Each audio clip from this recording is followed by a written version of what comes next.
कल हम लोगों ने क्या पढ़ा था? कल हम लोगों ने वर्ड के बारे में पढ़ा था। वर्ड क्या होता है? ग्रुप होता है। किसका? Group of letters. Group of letters.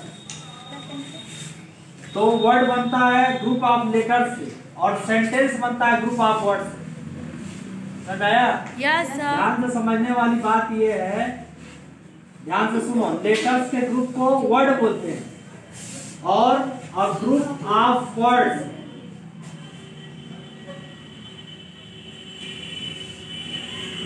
को सेंटेंस बोलते हैं। क्या बोलते हैं? सेंटेंस बोलते हैं। A group of words, a group of words को क्या बोलते हैं? सेंटेंस। सेंटेंस की खासियत ये होनी चाहिए, जैसे कभी कभी कुछ ऐसे सेंटेंस बन जाते हैं इसका कोई मतलब नहीं निकलता है, ठीक है? जैसे बोल दिया गया दिस इज, ये कोई सेंटेंस है क्या? No sir. ये कोई सेंटेंस है ही नहीं, क्योंकि इसका कोई मतलब नहीं निकलता। क्या है? Yes sir. समझ आ रहा है कि नहीं? यस जो सर। कंप्लीट भाव देता है उसी को सेंटेंस बोलते हैं। सेंटेंस का डिफिनीशन ही है अ ग्रुप ऑफ वर्ड्स, शब्दों का वह समूह विच makes complete sense is called sentence. Sentence. साफ दिख रहा है ना सबको? Yes sir. यहाँ लिखा हुआ है a group of words. Word का डिफिनीशन क्या है? Group of letters. ये कल का चैप्टर था और आज हम लोग क्या पढ़ रहे हैं? आज हम लोग सेंटेंस पढ़ रहे हैं। क्या पढ़ रहे हैं? सेंटेंस मतलब ग्रुप ऑफ वर्ड्स। आज हम लोग पढ़ेंगे ग्रुप ऑफ वर्ड्स के बारे में।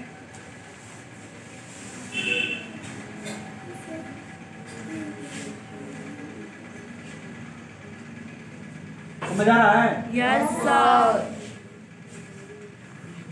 तो अ ग्रुप ऑफ वर्ड्स याद कर लो। A group of words which makes complete sense is called sentence. A group of words which makes complete sense is called sentence. एक बार और लिख देते हैं अच्छे से, ध्यान से देखो। बार बार लिखने से याद भी हो जाता है।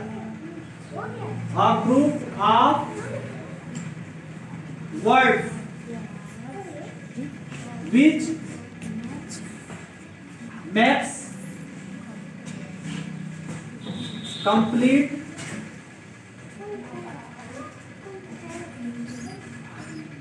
Sense is called sentence.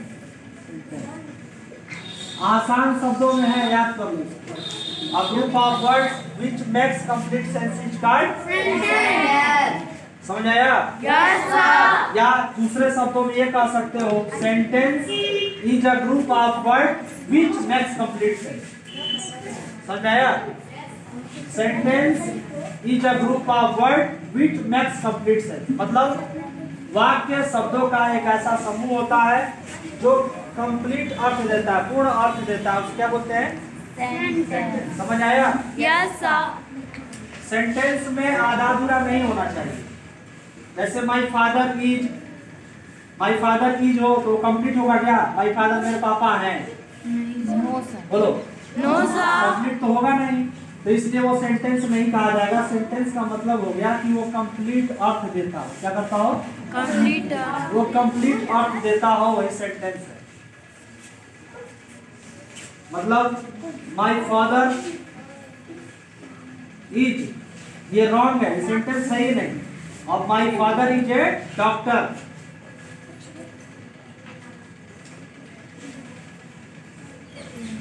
ये कंप्लीट है, इसलिए क्या है? ये राइट है।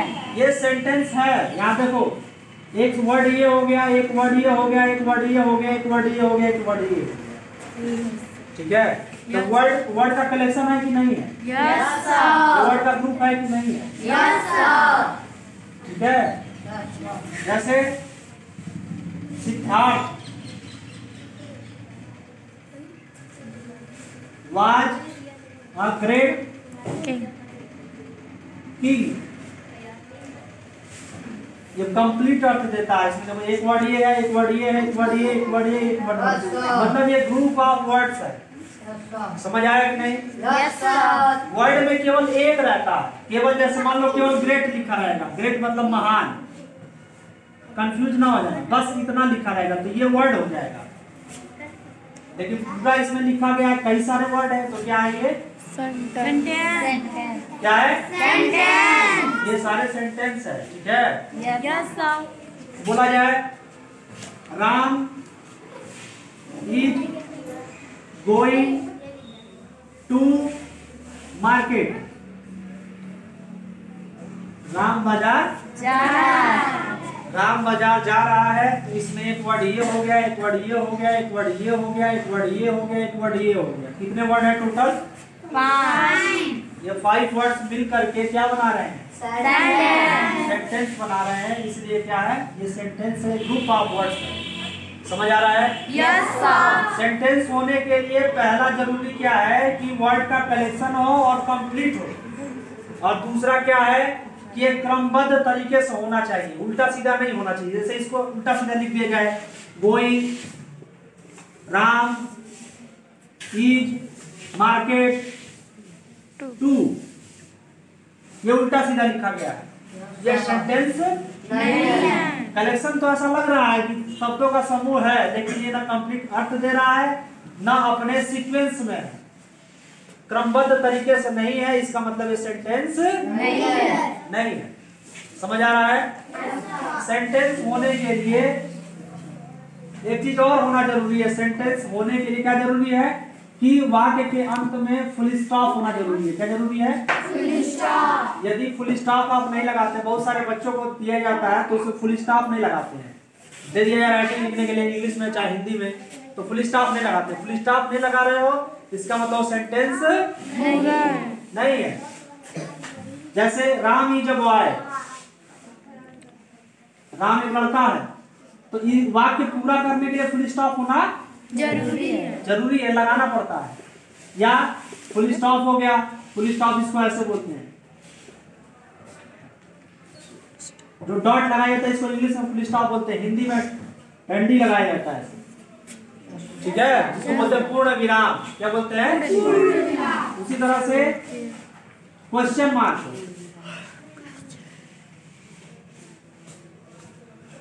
क्वेश्चन मार्क मतलब ऐसे हो जाएगा। समझ आया? Yes, sir. प्रश्नवाचक चिन्ह, और या बोलेंगे साइन ऑफ एक्सक्लेमेशन।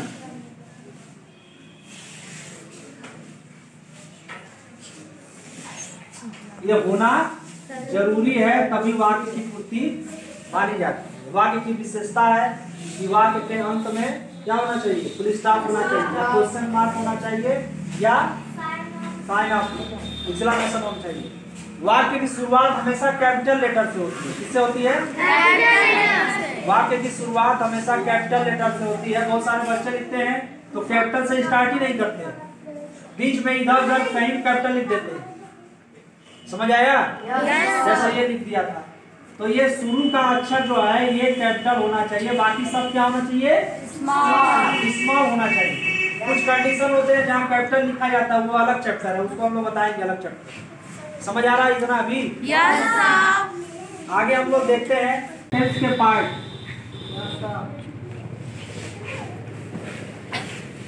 सेंटेंस के 2 पार्ट होते हैं, पहला होता है सब्जेक्ट, दूसरा क्या होता है? प्रेडिकेट।